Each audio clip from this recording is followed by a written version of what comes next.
is Kapuso and Black Rider actor Ruru Madrid. He shares his journey from being a contestant in a reality show to now being an action star in a primetime series. Let's get to know more about him in this episode.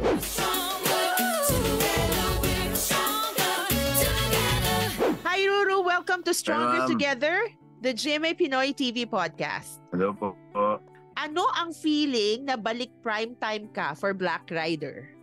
Sobrang saya. Dahil nga syempre tagal ko rin pong inintay itong proyekto na ito. Syempre, dun po sa time slot na yun, nakakatuwa dahil mas marami pong bata nakakapanood. Pwede ko mabigyan ng inspirasyon, which is yun naman po talaga yung goal ko ever since ginawa ko po yung Lolong. So, very happy na nasa primetime na po ulit ako. Hindi ka ba na-pressure? Lagi naman may pressure na kasama and it's a good problem for me dahil nga syempre hindi ka nagiging kampante sa mga ginagawa mo. You're always looking for more. Parang gusto mo maging better lagi yung ginagawa mo. It's not just all about the competition eh. It's kumbaga para makagawa ka ng magandang programa na magugustuhan po ng mga tao.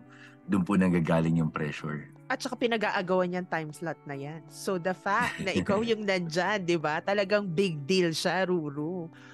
Paano yung naging preparation mo for this one? Syempre, iba yung naging preparation mo for Lolong. For Black Rider, I guess the difference is, syempre, sa Lolong, buhaya po yung sinasakyan ko.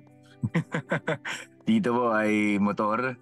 So, nag-motorcycle training from motocross. Syempre, nag-track training din ako. And then yung mga stunt trainings when it comes to pagbumotor. Syempre, hindi rin po mawawala yung mga fight training dahil sa mga fight scenes na gagawin natin. Marami rin akong skills na inaral din na hindi ko pa nagagawa before. Like, nag-aikido na training din kami, gun handling, kumbaga hand-to-hand combat from mixed martial arts to jiu-jitsu, umabot doon. So, halos lahat po yun inaral ko bago po namin gawin tong Black Rider. Pero bago nito, Ruru, nagmomotor ka na ba talaga? When I turned 18, dun po bumili ng aking first bike. So, simula nung 18 po ako, nagbumotor na po talaga ako niyan. And then, siguro parang blessing din para po sa akin na makagawa po ng isang programa na may motor din. Kasi syempre, mahal ko rin naman po yung pagmumotor. Pero so far, okay ka naman on set. Syempre, mga medyo delikado yung mga stunts nyo, Ruru eh. Well, whenever you're doing action series or any action genre, parte po yung aksidente. May mga times na syempre hindi natin maiiwasan na may mga bagsak na mali. May mga stunts na ma-aksidente dahil nga syempre ako yung gumagawa ng stunts ko. Pero it's the satisfaction na gusto ko eh. Iba yung fulfillment niya for me. So kahit na delikado, kahit na pwede ako mapahamak, okay lang. Kaya kong tiisin. Nako, ingat lang Ruru at marami ka pang projects na darating. Siyempre, inuuna naman po natin yung safety natin. And even yung production naman, talagang maingat po sila pagdating sa mga ganyang bagay. Lagi kami may medic na naka-standby all the time. Kumusta naman ang mood sa set? First time mo bang makatrabaho si Yasi tsaka si Mateo? Well, I work with Yasi sa Video City po nung itong last movie namin together under Viva and GMA. Oh yeah, that's right. Oo nga pala. So parang for me, parang hindi na rin bago na nandito po kami na magkatrabaho po kami ulit dito sa proyekto po na ito. Baga different lang yung mga roles namin. But, you know, every time naman na may mga katrabaho ka, pagka nakuha mo yung ugali, nakuha mo yung papaano makitungo sa isa't isa, di ba? Parang okay na. Parang wala nang problema. This is the first time na nakatrabaho ko si Mateo. Hindi yun yung Mateo na in-expect ko. Akala ko yung Mateo para seryoso, tahimik. Ang kulit, sobrang kulit. At kami talaga ni Matt yung lagi magka-bonding sa set. Kami yung lagi magkasama sa tent. So, mas marami kaming mga napapag-usapan.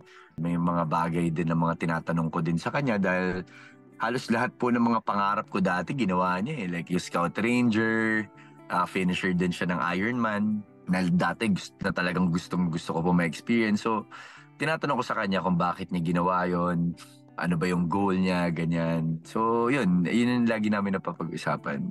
Naging break mo sa showbiz yung pagkapanalo mo ng first runner-up sa Protégé. the battle for the big artista break, no? Yeah. Bata ka pa lang ba, gusto mo na maging artista? Yes, opo. Ever since naman bata ako. Pero ang pinakapangarap ko po talaga is maging action star. Yun naman talaga ever since yung dream ko. Simula bata ako dahil nga growing up, ang mga pinapanood ko po talaga is sila Senator Robin Padilla, FPJ, Philip Salvador, Senator Bong. So lahat po actually ng mga action stars na mga iniidolo ko po noon alam niyo po, nakakatuwa na ngayon, nakakasama ko na po sila. So parang doon pa lang panalong-panalo na at natupad ko na yung pangarap ko na makita sila. Ano nga ang feeling na yung dati mong mentor sa Prodigy, si Philip Salvador, kasama mo na ngayon? How does that feel? Nakaka-proud din, di ba? Parang syempre, after 11 years, nagkita ulit kami and this time magkatrabaho na kami from being his protege. Ngayon naman po ay co-actor niya na po ako. But, hindi pa rin po nawawala yung pagiging mentor sa akin ni Tatay Ipe.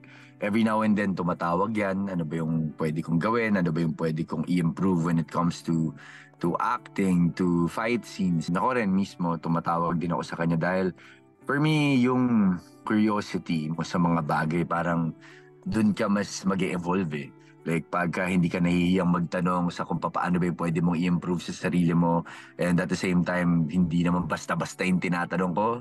Philip Salvador yun na bukod sa napakahusay na action star, napakahusay din pong aktor. So parang lahat po yun gusto ko po matutunan and eventually i-apply sa trabaho ko at after nun maipasa po sa mga younger generations of actors. Paano mo na-build ang confidence mo unti-unti? Sabi mo nga from 11 years ago. Ako kasi parang doon ako nang gagaling sa confidence.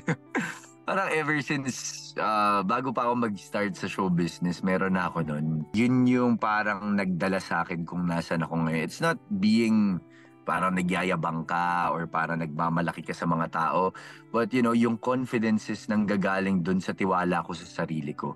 Na anumang isipin ko, makakamit ko. Anumang pangarapin ko, matutupad ko. Because alam ko na meron akong God. Alam ko na meron God na nakaalalay sa akin all the time and He's with me all the time. So parang anong ikakatakot ko. So doon ako nang gagaling ever since. And I guess hindi po naging problema sa akin yung confidence. Ang naging problem is wala akong talento. Wala meron akong talent naman, at all. Oo, sobra nga. When I started show business, Miss Tony, wala talaga. Like at all. Like I don't know how to sing. I didn't know how to dance, to act. Wala at all. Pero gusto ko lang talaga maging but artista. You had the willingness to learn. Yes. And that says a lot. Yun yung ang ibabaw sa akin na parang alam ko kasi na gusto ko maging artista at ito yung meant para sa akin. Like after how many years, di ko alam kung kailan magiging action star ako. At hindi ko in-expect na in a span of 11 years mangyayari siya sa akin. It's all about the hard work. It's all about tiwala mo rin sa sarili mo na pagka niniwala kang kaya mo talaga Walang imposible. So, doon ako nang gagaling lagi na every time na may nakakausap ko na younger generations or younger actors, yun ang lagi ko sinasabi, lahat ng talento kaya matutunan yan. Ano ba yung goal mo? Ano ba yung dream mo? Pero ang pinaka hindi mo dapat pabayaan is yung pakikisama mo sa mga tao. Pakikitungo mo sa mga tao na kapaligid sa'yo. Pakikipagkapwa-tao mo. Yun yung number one. Susunod na lang dyan yung talent eventually. Pero yun and dapat it's like number one. Paying it forward, no? Yung mga tumulong sa'yo, parang ganun ka rin, no? Sa next generation. Yeah. And feeling ko kasi, Miss Stones, parang doon nang gagaling din yung success For me, hindi ka magiging successful kung ikaw lang. Alam mo yung gano'n? Na parang, syempre lahat ng mga natutunan ko, lahat ng mga achievements ko, lahat ng mga nararating ko, eventually, hindi naman habang buhay nandyan Diba? Parang, of course, gusto ko makagawa ng legacy. I want to be remembered forever. Pero mangyayari yun kung alam ko na meron po akong naibahagi sa mga tao. Sa mga taong katulad ko rin na nangangarap dati, na natatakot sa kanika nila mga pangarap kasi iniisip nila malaki. Pero hindi, yun yung gusto kong baliin Yung gusto kong tanggalin sa isip ng maraming mga, lalo na mga kabataan po sa generation ngayon, na parang masyado po nilang inuunahan yung sarili nila na hindi nila kaya. That's why hindi talaga nila kaya. Pero pag inunahan mo na kaya mo at ano man ang gusto mo marating sa buhay mo, kaya mo yan, mararating mo talaga. So yun, parang, gusto ko na makatulong, gusto ko na, pagka may narating ka na isang bagay, kukuha ka ng mga tao na iaakyat mo rin dun. That's my goal. That's right. Yeah. You seem very close to your family, no, Ruru? Fun fact, ang siblings mo, meron kang siblings na Rara and Rere. So, yes, anong story behind your nicknames? My mom kasi is from Zamboanga po. And then meron daw po dating sultan na tinawag daw po na Ruru. So, ginawa nila, pinalayo po nila sa akin yung Ruru kasi parang siguro, sultan. Nung nagkaroon po ulit sila ng baby, ginawa nila, sinunod-sunod na. Balak daw po nilang kompletuhin yung Rareri Roro. Kaso nga si mama po kasi CS lahat. So, hindi po talaga po pwede na more than 3. So, hanggang Rurare lang. Ano ang mga namimiss mong bonding moments ng family na hindi mo na masyadong nagagawa ngayon dahil sa schedule mo? Well, simple lang po kasi yung pamilya ko. I mean, growing up, parang nasa isang bahay lang naman po kami growing up at simple lang naman po yung kinalakihan namin tahanan. Dati, every night, manonood ng balita yung tatay ko. So lahat kami pepwesto na sa sala, manonood na kami ng mga teleserye. Doon ako namulat na parang gusto ko talaga palang maging artista. Dahil yung mga magulang ko lagi nila sinasabi rin sa akin na mag-artista ka. Ganyan kasi yung mom and dad ko, nag-start din po sila sa modeling and then eventually na-try din po nila yung show business pero hindi lang po talaga nag-push through dahil nga maaga po nagkaanak. My dad was only 21 nung naging anak po niya ako and then my mom is I guess para nasa 24. So sobrang bata pa po nila. Pero sabi ko nga sa kanila, ako na lang yung nagtuloy ng mga pangarap nila.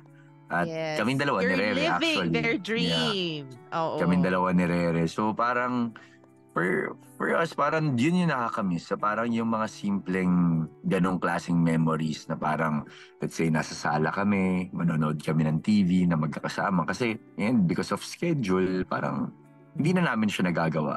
Of course, mga kapatid ko may mga kanya-kanya na rin ginagawa. Parents ko rin. So bihira. Pero kumbaga pagka may mga free time or free day, gumagawa naman kami talaga ng paraan para magkaroon kami ng quality time together.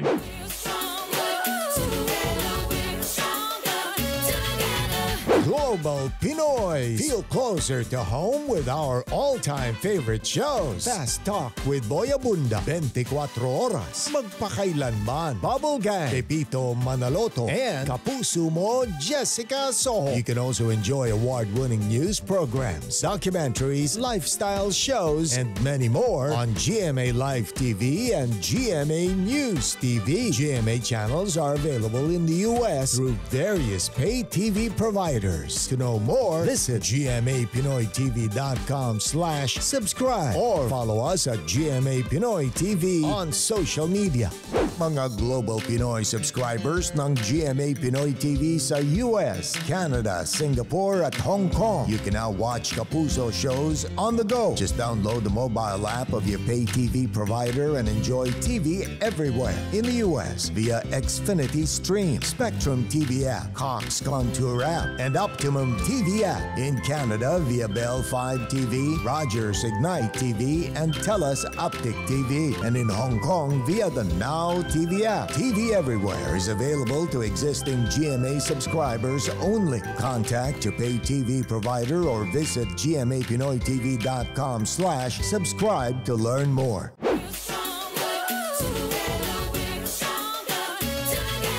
Ruru shares his special relationship with his girlfriend Bianca Umali and how they support each other's careers. Kumusta ang puso mo ngayon, Ruru, at ang quality time niyo ni Bianca? Sobrang okay. Like, kaming dalawa naman ni Bianca. As you can see sa mga posts namin together, sobrang proud that mahal na mahal namin yung isa't isa. I mean, it's been almost 6 years na rin and nagsimula kami sa parang tinatago namin yung relationship namin because ayaw namin na masyadong issues, ayaw namin na masyadong maraming mga tao na magiging involved dun sa relationship. But we also realize na kami naman dalawa ay matibay at kayang harapin yung mga ganong klaseng pagsubok. Why not? Sobrang proud lang kami. Like, right now I'm doing Black Rider and she's doing Sangre. two of the biggest projects here in GMA. I mean, dun pa lang po kahit na po hindi po kami magkatrabaho, alam po namin na parang iisa lang po yung ruta namin, which is yung tagumpay na matagal na po namin inaasam. And sabi ko nga lagi sa kanya na hindi ko ma-achieve lahat ng mga pangarap ko kundi rin dahil sa kanya. Dahil siya yung nagpabago sa akin eh. Siya yung nagpakita sa akin ng kahalagahan ng trabaho. Kahalagahan itong ginagawa ko, ng passion dito sa craft na ito. Siya po yung nagpakita nun. At nung nakita ko na yun, hindi ko na talaga pinakawalan. At ito na yun, parang kumbaga unti-unti na po lumalabas lahat ng mga pinaghirapan namin, lahat ng mga hard works, lahat ng mga puyat, pagod. Ito na po yun. So, yun nga, kumbaga for me, nakikita ko sa sitwasyon namin dalawa ni Bianca, naghihilahan kami pataas eh. At, which is tama naman. Dapat talaga. And nag-grow talaga kayo together ni Bianca, no? That's true. And I'm just very proud of her. You know, parang dahil nga, for me, she is the greatest actress of all time. Like, hindi ako bias or parang, I don't know, maybe bias ako. Pero Ruru, may tips ka bang binigay kay Bianca nitong gagawin niyang sangre? Kasi di ba you did Encantadia eh? Yeah. Sometimes, nagtatanong siya ng mga ancient words. Like, yung mga Avisala, Eshma, ano yung ibig sabihin nun, Agtu, ganyan. Like, siguro yung tiwala ko kasi kay Bianca in every projects na ginagawa niya na parang, ako pa yung mahihiyang magbigay ng tips sa kanya dahil she's very professional. Like, of course, nakikita lang po natin is yung outcome ng mga ginagawa po ng mga artista. Hindi po natin nakikita kung paano po kami nagpe-prepare. Kung titignan niyo si Bianca, whenever proyekto siyang bago, yung preparation po niya, para po siyang gagawa ng pelikula sa Hollywood or gagawa siya ng pelikula sa Marvel. Ganong level of commitment. And yun yung gusto kong makuha sa kanya. Yun yung gusto kong ma-unlock din when it comes sa akin, di ba? Parang ganun. Yun yung ugali niya na kinukuha ko rin. So, sobrang happy lang namin together. Yeah, I'm looking forward sa mga mangyayari po sa amin sa future. Nagkaroon ka na rin ng mga opportunities no to join us sa GMA Pinoy TV events, no? Opo. Ano ang mga nami-miss mo sa pagpa-perform sa ating Global Pinoys? O ano ang mga na-enjoy mo palagi kapag nagpa-perform ka for Global Pinoys? Syempre, Miss Tones, parang nakaka-miss yung mga tao dahil nga syempre for the longest time wala po silang ibang ginagawa kundi magtrabaho at makapagpadala ng ng tulong sa mga pamilya nila. Sobrang saludo po ako sa lahat ng OFWs kasi ako lang nung nag-running man ako, wala pang 2 buwan yun pero parang hirap na ako, homesick na ako. What more sila? At may mga pagkakataon na like for example, yung mga nanay, nag-aalaga po sila ng ibang bata kaysa alagaan po nila yung kanilang mga anak. Doon pala po parang nasakit, di ba? Pero kailangan po nilang gawin yun para po maitulong po nila sa pamilya nila. So, ang pinaka nami-miss ko po is every time na nagpe-perform ako doon, yung init ng pagtanggap. Yung para bang, kababayan namin to, Pilipino to.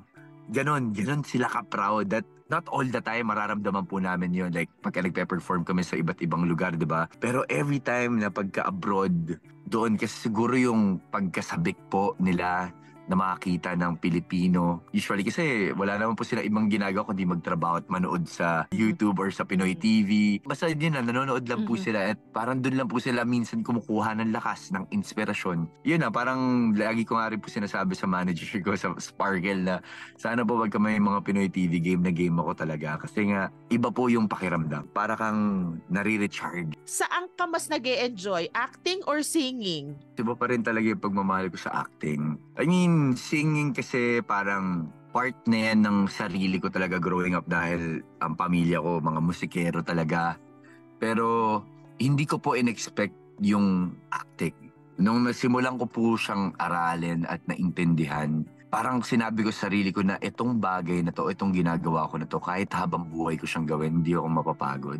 Sa yung outlet ko, pagka malungkot ako, pagka frustrated ako, pagka may problema ako, dito ko nilalabas sa acting. Pagka masaya ako, dito ko rin nilalabas sa acting. At iba yung feeling na ginagawa mo yung isang bagay na mahal mo at the same time nakakapagbigay ka pa ng saya at inspirasyon sa maraming mga tao. Ibang-iba yun.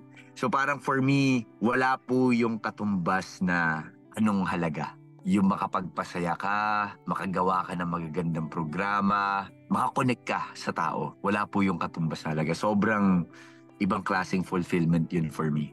When I did Lolong, Miss Tones, I realized na napakarami pong bata na talagang tumutok at nagmahal po sa Lolong. And until now, I'm doing Black Rider, but sometimes marami pa rin mga bata na sinasabi ng Lolong, may maraming mga bata na nagsasabi ng Black Rider. Kahit saan po ako magpunta, laging may at mga bata. At inaabangan pa rin kasi nila yung part 2 eh.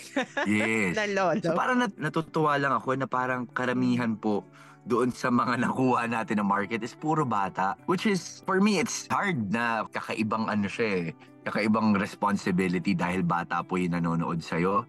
So hindi ako pwedeng makitang, may maling ginagawa na pwedeng gayahin po ng mga bata. But for me, tatanggapin ko po siya ng buong buo eh. Kung yun talaga yung magiging purpose ko in my life, na makapagbigay ng inspiration, to use my platform to give inspiration to younger people, then so be it. Like, tatanggapin ko po yun at gagawa po ako ng maraming projects na makakapagbigay po ng aral at inspiration sa kanila. I would just like to say, Ruru, we are so proud of you. You found your lane. Alam mo kung sino ka. Alam mo yung purpose mo. You are grounded. And I think that's what's important. Kasi yun din yung, kumbaga, isang factor din yun para sa longevity, no, ng isang actor. That's true. Because you have to be grounded and be humble. That's true. Yeah, and yun nga para especially sa mga batang artista na nangangarap din. Katulad nga ng sinabi ko kanina, yung talent kasi natututunan eh.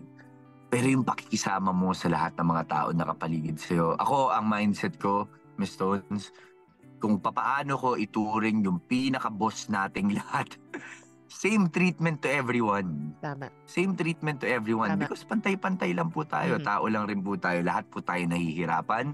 Lahat tayo may pagsubok. Lahat tayo may problema. Message to global Pinoys who are supporting you all over the world. Para po sa lahat po ng mga kapuso natin, Global Pinoys, first of all, thank you so much for everything. Ever since I started show business, since yung protege pa lang po, naramdaman ko po yung inyong mga suporta, pagmamahal. Sometimes, nagbabasa po ako ng social media, nanonood sila from different countries, sa mga malalayo, but still, they're still watching because they want to support me. Maraming salamat po. And gusto ko lang rin pong sabihin sa inyo na I won't let you down sa lahat po ng mga suporta at pagmamahal na binibigay niyo sa akin. I promise to always give my best in every project na ginagawa ko and also use my platform to give inspiration, especially sa inyo po lahat ng mga manonood at sa younger generations. At lahat po ng achievements, lahat ng mga projects, lahat ng mga natatanggap kong blessings, lahat din po ng yun, inaalay ko rin po sa inyong lahat. Dahil kayo po yung nagsisilbing inspiration sa akin to work harder at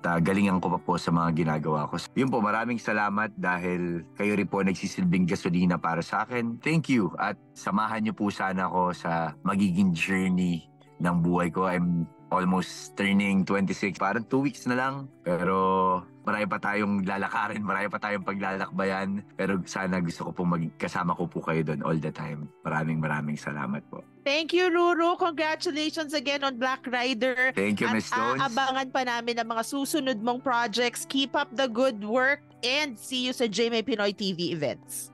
Thank you, Ms. Stones. Maraming salamat. See you po, GMA Pinoy TV. Stronger Together, the GMA Pinoy TV podcast, is an original production of GMA International. This episode is produced by Gerald Vista and edited by Anton Taginod.